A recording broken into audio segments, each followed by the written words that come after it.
Hay lugares en este mundo donde el horizonte se pierde tan lejos que el cielo y la tierra parecen fundirse en una sola línea temblorosa. El llano venezolano es uno de esos lugares, un mar de hierba interminable que se extiende bajo un sol implacable, donde el viento arrastra historias viejas y el silencio de la noche es tan profundo que cualquier sonido se convierte en una advertencia.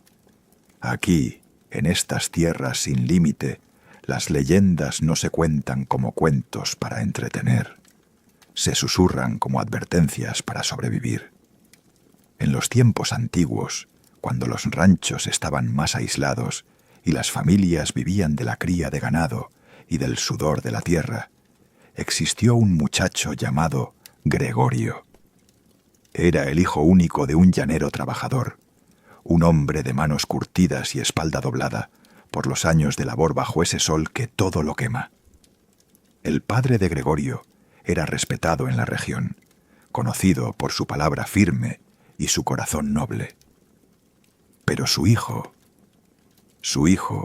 era otra historia completamente distinta. Gregorio había crecido malcriado, consentido por una madre que murió demasiado pronto y un padre que nunca supo decirle que no. El muchacho se había convertido en un joven soberbio, de mirada altanera y lengua afilada. No conocía el valor del trabajo, porque nunca había tenido que sudar por nada. No respetaba a nadie, porque creía que el apellido de su padre le otorgaba privilegios que jamás se había ganado.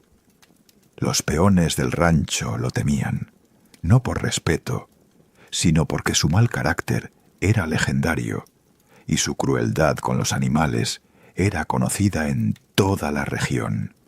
Una tarde sofocante de febrero, cuando el calor hacía temblar el aire sobre la sabana y ni siquiera las aves se atrevían a cantar, Gregorio regresó al rancho con un antojo que le quemaba la garganta.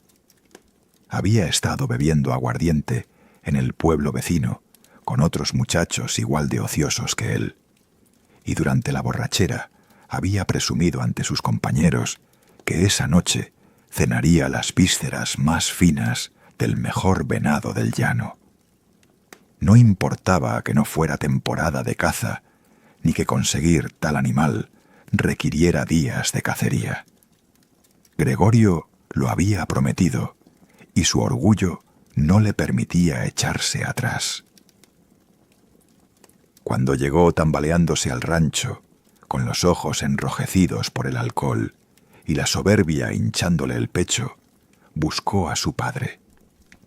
Lo encontró en el corral, revisando una cerca que necesitaba reparación. El viejo levantó la vista al escuchar los pasos torpes de su hijo y algo en su mirada se entristeció. Conocía esa expresión en el rostro de Gregorio.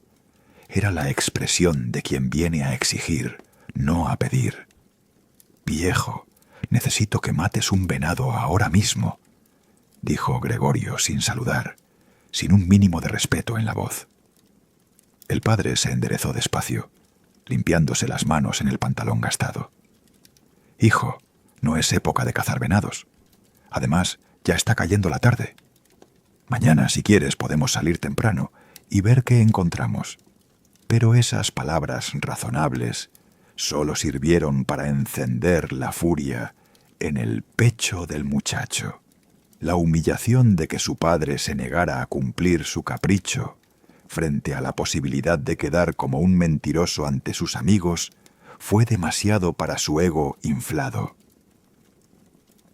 «No me importa qué hora sea ni qué época sea», escupió Gregorio con veneno en cada palabra. «Te ordeno que vayas ahora mismo y me traigas ese maldito venado». Su padre lo miró con una mezcla de pena y firmeza. «Gregorio, no voy a salir a cazar ahora. Si tienes hambre, hay carne salada y yuca en la cocina». El rechazo fue como un bofetón para el joven. Sintió cómo la rabia le subía desde el estómago hasta la cabeza, nublándole la razón. Sus manos temblaban y su respiración se volvió agitada. Lo que sucedió después ocurrió tan rápido que ni el mismo Gregorio pudo explicarlo después, aunque nunca tuvo oportunidad de intentarlo. En un movimiento ciego de furia, el muchacho tomó el machete que su padre había dejado apoyado contra un poste. El filo brilló un instante bajo la luz rojiza del atardecer. El padre apenas tuvo tiempo de levantar las manos en un gesto de defensa antes que el golpe cayera sobre él. 1, 2, 3 golpes certeros de un hijo que había perdido toda humanidad en su arrebato. El cuerpo del viejo cayó sobre la tierra seca del corral, y la sangre comenzó a empapar el polvo, convirtiendo el suelo en barro oscuro. El silencio que siguió fue absoluto.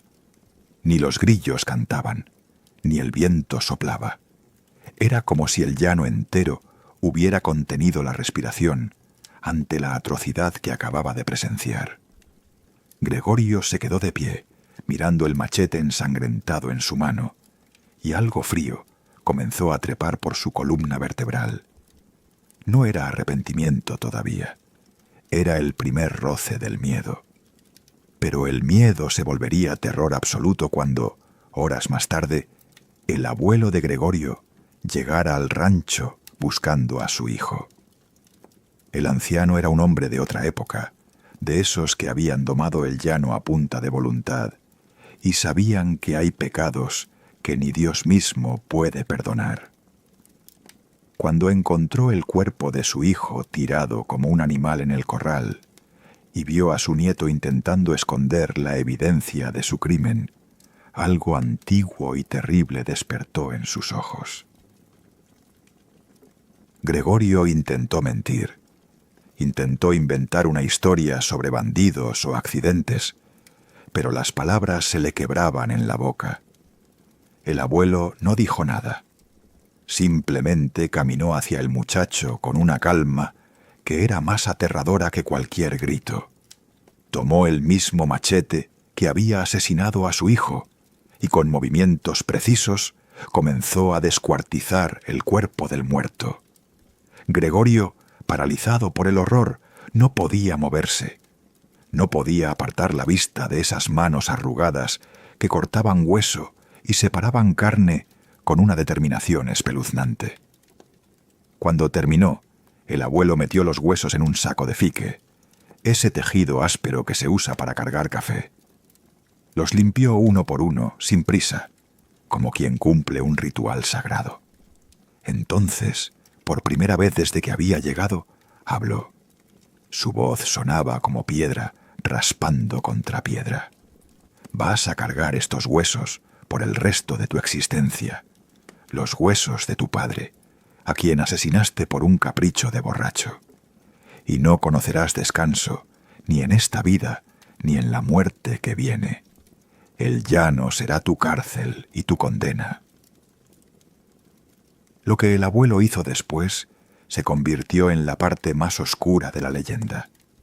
Ató al muchacho a un poste y lo azotó con un látigo trenzado de cuero, de res, hasta que la piel de su espalda se desprendió en tiras.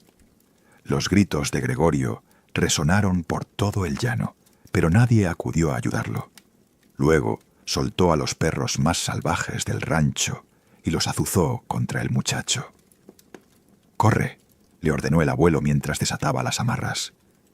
«Corre, y que el llano te persiga, como tú perseguiste la muerte de tu padre». Gregorio corrió. Corrió con el saco de huesos colgando de su espalda, con la piel desgarrada ardiendo como fuego, con los perros mordiéndole los talones. Corrió adentrándose en la oscuridad del llano, donde la noche caía como un manto pesado y las estrellas parecían testigos silenciosos de su condena. Y mientras corría, algo comenzó a cambiar en él. Su cuerpo se alargaba de forma antinatural. Sus huesos crujían y se estiraban. Su rostro se deformaba hasta convertirse en una mueca horrible, con ojos hundidos y brillantes como brasas que se niegan a apagarse. Los perros lo persiguieron durante horas, hasta que sus ladridos se convirtieron en aullidos de miedo, y regresaron al rancho con las colas entre las patas. Pero Gregorio nunca regresó, o mejor dicho, nunca regresó como Gregorio, porque esa noche, en algún lugar perdido entre la hierba infinita y el cielo estrellado, el muchacho dejó de existir, y en su lugar nació algo distinto, algo que ya no era humano, pero tampoco era completamente espíritu, algo condenado a vagar eternamente con su carga de huesos y culpa. Desde entonces, en las noches sin luna del llano venezolano, cuando el silencio se vuelve tan denso que hasta los valientes sienten un escalofrío, se puede escuchar un sonido escalofriante, un silbido largo y agudo que parece venir de todas partes y de ninguna a la vez. Es el silbido de quien carga un peso que nunca podrá dejar. Es el lamento de un hijo que asesinó a su padre y fue condenado a recordarlo por toda la eternidad. Es el primer aviso de que el silbón está cerca. Y si lo escuchas, más te vale rezar. El abuelo de Gregorio era un hombre que había visto nacer y morir generaciones en el llano. Sus manos arrugadas habían construido cercas, domado potros salvajes y enterrado a más muertos de los que cualquier hombre debería enterrar en una vida. Pero nunca, en sus 73 años caminando bajo ese sol implacable, había imaginado que tendría que enterrar a su propio hijo, y mucho menos descubrir que el asesino llevaba su misma sangre corriendo por las venas. Cuando llegó al rancho esa noche, buscando a su hijo para entregarle unas herramientas que había prometido, el silencio fue lo primero que lo alertó. No había ladridos de perros, no había el sonido habitual de las herramientas golpeando contra la madera. Solo ese silencio pesado que huele a tragedia, ese silencio que el llano conoce demasiado bien. Sus botas gastadas crujieron sobre la tierra seca mientras caminaba hacia el corral, y fue ahí donde lo vio. El cuerpo de su hijo, tirado como un animal sacrificado, la sangre formando un charco oscuro que atraía a las moscas en la penumbra del anochecer. La primera reacción del anciano no fue de dolor, fue de incredulidad. Se arrodilló junto al cadáver con una lentitud que parecía desafiar al tiempo mismo. Tocó la piel aún tibia de su hijo. Vio las heridas profundas del machete. Contó los golpes que le habían arrebatado la vida. 3 cortes, 3 heridas mortales asestadas con furia ciega. Y entonces, cuando sus ojos se posaron en el machete abandonado a pocos metros, manchado de sangre fresca, algo dentro de él se quebró de una manera que no tiene nombre en ningún idioma. No fue hasta que escuchó un ruido en el establo que el abuelo levantó la vista. Allí estaba Gregorio, intentando limpiar sus manos ensangrentadas en un trapo viejo, temblando como una hoja al viento. El muchacho levantó la mirada y sus ojos se encontraron con los del anciano. En ese instante, Gregorio supo que no había mentira lo suficientemente grande, no había excusa lo suficientemente convincente que pudiera salvarlo de lo que venía, porque en los ojos de su abuelo no había lágrimas, había algo mucho más aterrador. Había una frialdad ancestral, una determinación que venía de tiempos más antiguos que las propias leyendas del llano. «Abuelo, yo...» comenzó a balbucear Gregorio, pero las palabras se le atascaban en la garganta como piedras. El anciano se puso de pie con una calma que helaba la sangre. No dijo una palabra. Simplemente caminó hacia el muchacho con pasos medidos y firmes. Tomó el machete del suelo, lo limpió en su propio pantalón y regresó junto al cuerpo de su hijo. Lo que hizo después fue algo que Gregorio jamás olvidaría, ni en vida ni en muerte. El abuelo comenzó a descuartizar el cadáver con una precisión quirúrgica, separando la carne de los huesos con movimientos que revelaban un conocimiento profundo de la anatomía.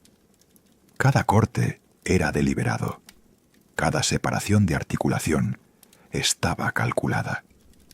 El viejo trabajaba en silencio, mientras Gregorio observaba paralizado por el horror, incapaz de moverse, incapaz de apartar la vista de esa escena que se grabaría a fuego en su memoria. Las manos del abuelo no temblaban. No había vacilación en sus movimientos. Era como si estuviera cumpliendo un ritual que había sido escrito en las estrellas mucho antes de que cualquiera de ellos naciera.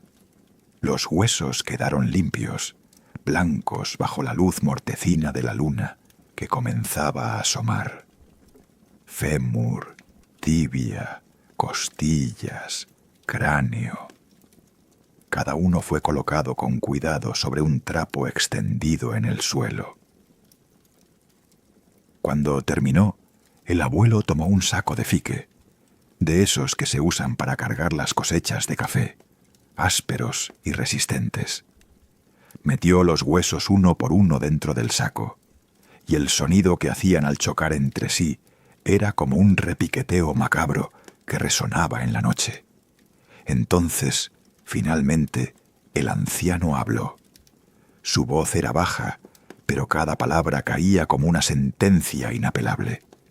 Estos son los huesos de tu padre, el hombre que te dio la vida, que trabajó cada día para darte techo y comida, el hombre al que asesinaste por tu orgullo podrido y tu corazón vacío. El abuelo caminó hacia Gregorio y le puso el saco sobre los hombros. El peso era terrible, no solo por los huesos en sí, sino por lo que representaban. «Vas a cargar este saco por toda la eternidad», continuó el anciano. «No conocerás descanso. No habrá tumba que te reciba. No habrá perdón que te alcance. El llano será tu prisión y tu tormento hasta el fin de los tiempos». Gregorio intentó quitarse el saco de encima, pero sus manos no obedecían. Era como si algo invisible lo hubiera atado a esa carga maldita para siempre. Entonces vino el castigo físico. El abuelo tomó un látigo de cuero trenzado, de esos que se usan para arrear el ganado más rebelde, y amarró a Gregorio a uno de los postes del corral. El primer latigazo cortó el aire con un chasquido seco antes de morder la espalda del muchacho. Gregorio gritó. Gritó como nunca había gritado en su vida, un alarido que salía desde lo más profundo de su ser. Pero el abuelo no se detuvo. 2, 3, azotes.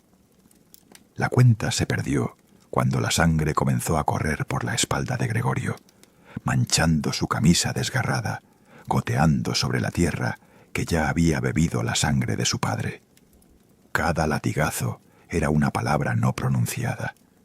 Cada marca en la piel era una sentencia grabada en carne viva. La espalda del muchacho se convirtió en un mapa de surcos rojos y profundos, la piel colgando en jirones como trapos viejos. El dolor era tan intenso que Gregorio dejó de gritar. Solo gemía, con un sonido animal que ni siquiera parecía humano ya.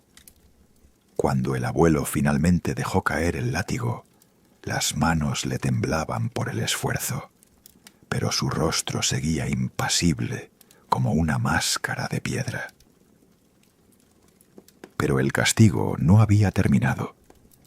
El anciano soltó a los perros.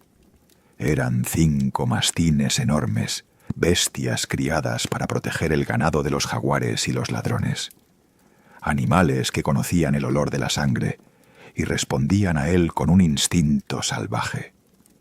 El abuelo los azuzó con palabras que sonaban más a conjuro que a órdenes. Los perros gruñeron, mostrando colmillos largos y amarillentos, con la baba colgando de sus fauces abiertas. Gregorio, todavía atado al poste, Los vio acercarse con sus ojos inyectados de sangre. El miedo le recorría el cuerpo como electricidad. «Corre», dijo el abuelo mientras cortaba las cuerdas que ataban a su nieto. «Corre con tu carga. Corre hasta que tus piernas se rompan y hasta que tu corazón explote. Corre hasta que el llano mismo te trague». Y Gregorio corrió. Corrió con el saco de huesos, golpeándole la espalda ensangrentada, con los perros ladrando detrás de él, con el dolor quemándole cada músculo del cuerpo. Corrió hacia la oscuridad del llano, que se extendía infinita en todas direcciones. Corrió sin mirar atrás, porque sabía que si se detenía, los perros lo despedazarían, o algo peor. La luna llena iluminaba su huida como un ojo gigante y acusador. Sus pies descalzos se hundían en la tierra, tropezaban con raíces invisibles, se cortaban con piedras afiladas. La sangre de su espalda dejaba un rastro que los perros seguían con facilidad. Pero algo extraño comenzó a suceder mientras corría. El dolor empezó a transformarse en algo distinto. Su cuerpo comenzaba a cambiar de formas que desafiaban toda lógica. Los huesos se estiraban con chasquidos horribles. Las articulaciones crujían y se doblaban en ángulos imposibles. Su espalda, ya destrozada por el látigo, se curvaba y se arqueaba como si algo intentara salir de dentro de él. Gregorio sintió cómo su rostro se deformaba. La mandíbula se le alargaba. Los ojos se le hundían en las cuencas hasta convertirse en dos pozos oscuros donde apenas brillaba una chispa de lo que alguna vez fue humano. Sus manos se volvían garras huesudas. Su cuerpo se estiraba hasta alcanzar una altura antinatural. Ya no era un hombre corriendo por el llano. Era algo diferente, algo condenado, algo que había cruzado la frontera entre la vida y la muerte sin llegar realmente a ninguna de las dos orillas. Los perros lo persiguieron durante horas. Sus ladridos resonaban en la noche como una sinfonía infernal. Pero llegó un momento en que los animales comenzaron a aullar de miedo en lugar de furia. Algo en el olor de Gregorio había cambiado. Ya no era el olor de un hombre. Era el olor de la muerte sin morir, de la condena sin fin. Uno por uno, los perros se detuvieron. Dieron media vuelta y regresaron al rancho con las colas entre las patas y el miedo brillando en sus ojos. Incluso las bestias más salvajes sabían reconocer cuando algo dejaba de pertenecer al mundo de los vivos. Gregorio siguió corriendo. Corrió hasta que sus piernas dejaron de sentirse como piernas. Corrió hasta que el llano y la noche se fundieron en una sola cosa. Y en algún momento de esa huida sin fin, de su garganta desgarrada, emergió un sonido. No era un grito ni un lamento. Era un silbido agudo y escalofriante que subía y bajaba como una melodía maldita. El sonido de alguien que ha perdido todo, incluso el derecho a morir. El sonido de una condena que apenas comenzaba. El nacimiento del silbón. Han pasado más de 200 años desde aquella noche maldita en que Gregorio dejó de ser hombre para convertirse en otra cosa. 200 años en los que el llano ha sido testigo de una presencia que camina entre las sombras, alta como un ceibo y flaca como la muerte misma. Los viejos llaneros ya no recuerdan el nombre del muchacho que cometió el pecado imperdonable, pero todos, desde el niño más pequeño hasta el anciano más sabio, conocen el nombre que le pusieron a ese espíritu condenado a vagar eternamente. Lo llaman el Silbón. Su apariencia es la de una pesadilla hecha carne y hueso. Mide más de 2 metros de altura, con extremidades larguísimas que se mueven de forma antinatural, como si las articulaciones estuvieran rotas o dobladas al revés. Su cuerpo es delgado hasta lo esquelético, cubierto por harapos que alguna vez fueron ropa, pero que ahora son poco más que trapos podridos que cuelgan de su figura espectral. La piel, donde aún queda algo, es de un color grisáceo como la ceniza vieja. Pero lo más aterrador son sus ojos. Hundidos profundamente en las cuencas, brillan con un resplandor rojizo, como brasas que nunca se apagan, llenos de un sufrimiento eterno que nunca encuentra alivio.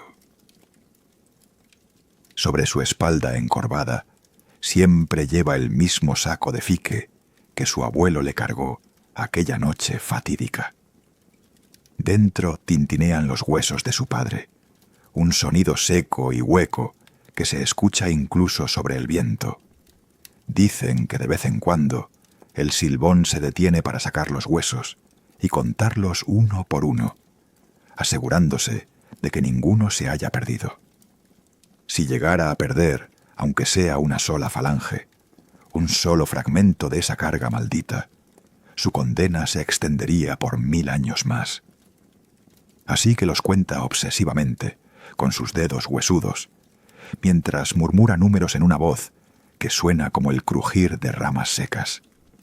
Pero lo que realmente distingue a El Silbón, lo que lo hace inconfundible y absolutamente aterrador, es su silbido. Un sonido agudo y penetrante que atraviesa la noche del llano como un cuchillo. Es una melodía simple pero escalofriante, que sube y baja en una escala musical que parece diseñada para helar la sangre. Do, re, mi, fa, sol, la, si. Y luego vuelve a bajar, una y otra vez, sin parar nunca. Ese silbido es su marca, su firma, la prueba de que el silbón está cerca y que alguien podría estar en peligro. Pero hay algo que todo llanero sabe sobre ese silbido, algo que puede significar la diferencia entre la vida y la muerte. Cuando escuchas el silbido muy fuerte y muy cerca, como si lo tuvieras al lado del oído, significa que el silbón está lejos todavía. Pero cuando el silbido suena lejano, apenas un susurro que el viento arrastra, entonces está justo detrás de ti.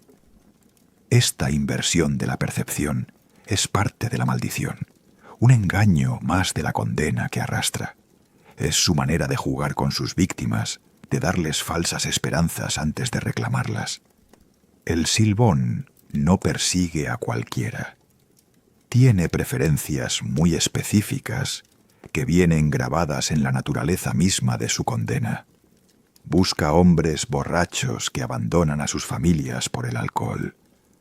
Persigue a los mujeriegos que engañan a sus esposas y dejan hijos regados por todo el llano sin importarles su suerte. Acecha a los padres que maltratan a sus hijos o que faltan al respeto a sus ancianos. En otras palabras, busca a aquellos que repiten los mismos pecados que él cometió en vida. Es como si su castigo incluyera ser el instrumento de justicia para otros que caminan por el mismo sendero de perdición.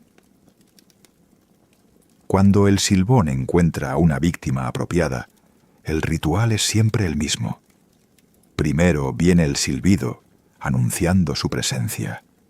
Luego, el sonido de sus pasos largos y pesados, chapoteando en los charcos si es época de lluvia, crujiendo sobre las hojas secas si es verano. La temperatura baja de repente, como si alguien hubiera abierto la puerta de una tumba. El aire se llena de un olor particular, mezcla de tierra mojada, huesos viejos y algo más. Algo que huele a culpa y a condena. Los animales huyen, los perros aúllan y se esconden. Hasta los grillos dejan de cantar. Si el hombre es lo suficientemente necio o está lo suficientemente borracho como para no correr, el silbón se le aparece en toda su horrible gloria, alto como un espanto, con su saco de huesos al hombro y esos ojos de brasa fija mirándolo sin parpadear. Entonces, con movimientos lentos y deliberados, el espectro saca los huesos de su padre del saco y los cuenta frente a su víctima. Uno por uno, mientras el sonido seco del hueso contra hueso resuena en la noche. Cuando termina de contar, si la cuenta está completa, el Silbón busca agregar huesos nuevos a su colección, los huesos del pecador que tiene enfrente. Lo que sucede después es tan terrible que pocos han vivido para contarlo. Dicen que el Silbón ataca con una fuerza sobrenatural, destrozando a su víctima con las manos desnudas. Algunos cuentan que les chupa la sangre hasta dejarlos secos como pergamino. Otros aseguran que simplemente los parte en dos con un movimiento de sus brazos largos y poderosos. Lo único seguro es que las víctimas de El Silbón aparecen destrozadas al día siguiente, con todos los huesos rotos o directamente desaparecidos, como si algo los hubiera succionado desde dentro de la carne. Pero existe protección contra el Silbón. Los llaneros han aprendido a través de generaciones cómo mantenerlo a raya.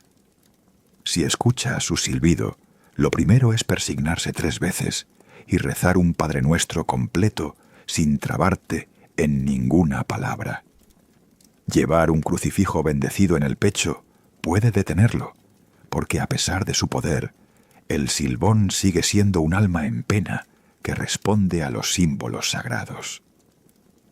Tener un perro bravo ayuda, porque aunque el Silbón no teme a los animales, los perros pueden sentir su presencia antes que los humanos y dar la alarma. La protección más extraña, pero más efectiva, es tener un látigo cerca.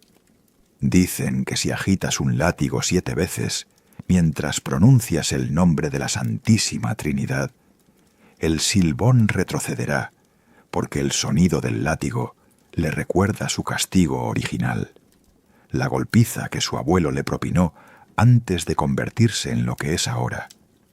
El dolor de ese recuerdo es lo único que puede hacerlo dudar, lo único que toca alguna fibra de humanidad que todavía permanece enterrada bajo capas de condena y sufrimiento. Pero la mejor protección de todas es simplemente ser un hombre decente. Respetar a tu padre, cuidar a tu familia, no dejarte llevar por el alcohol hasta olvidar tus responsabilidades. Porque el Silbón solo viene por aquellos que han echado raíces en el mismo pantano moral donde él se hundió. Los hombres buenos, los que trabajan honestamente y cuidan a los suyos, pueden escuchar su silbido a lo lejos y simplemente seguir su camino. Para ellos, el Silbón es solo una historia, una advertencia, un eco de tiempos más oscuros. Hoy en día, en las noches sin luna del llano venezolano y colombiano, todavía hay quienes juran haber escuchado ese silbido inconfundible. Lo oyen en las carreteras solitarias cuando regresan tarde de alguna cantina. Lo escuchan en los campos cuando el ganado se inquieta sin razón aparente. Lo perciben en ese momento exacto entre la medianoche y el amanecer, cuando la oscuridad es más densa y el mundo parece contener la respiración. Y cuando lo escuchan, los viejos llaneros se santiguan, murmuran una oración y agradecen estar del lado correcto de esa línea invisible que separa a los inocentes de los condenados, porque el Silbón sigue ahí fuera, todavía camina por el llano con su carga de huesos y culpa. Todavía silba su melodía maldita que sube y baja, do, re, mi, fa, sol, la, si. Todavía busca a aquellos que repiten sus pecados para sumar sus huesos a la colección. Y seguirá haciéndolo por toda la eternidad, o hasta que el último padre sea respetado, el último hijo sea valorado, y el último hombre aprenda que hay cosas en este mundo que no se pueden deshacer, errores que no se pueden borrar, y condenas que duran más allá de la vida misma. Esa es la leyenda del Silbón. una advertencia susurrada en la oscuridad del llano, un recordatorio de que algunos pecados nunca se perdonan, y un silbido que nunca, nunca cesa. Si esta historia te ha erizado la piel y quieres escuchar más leyendas del folclore latinoamericano, suscríbete y activa la campanita para no perderte ningún relato de terror. Comparte esta historia con alguien que necesite recordar que en el llano, en las noches sin luna, hay cosas que todavía caminan entre las sombras.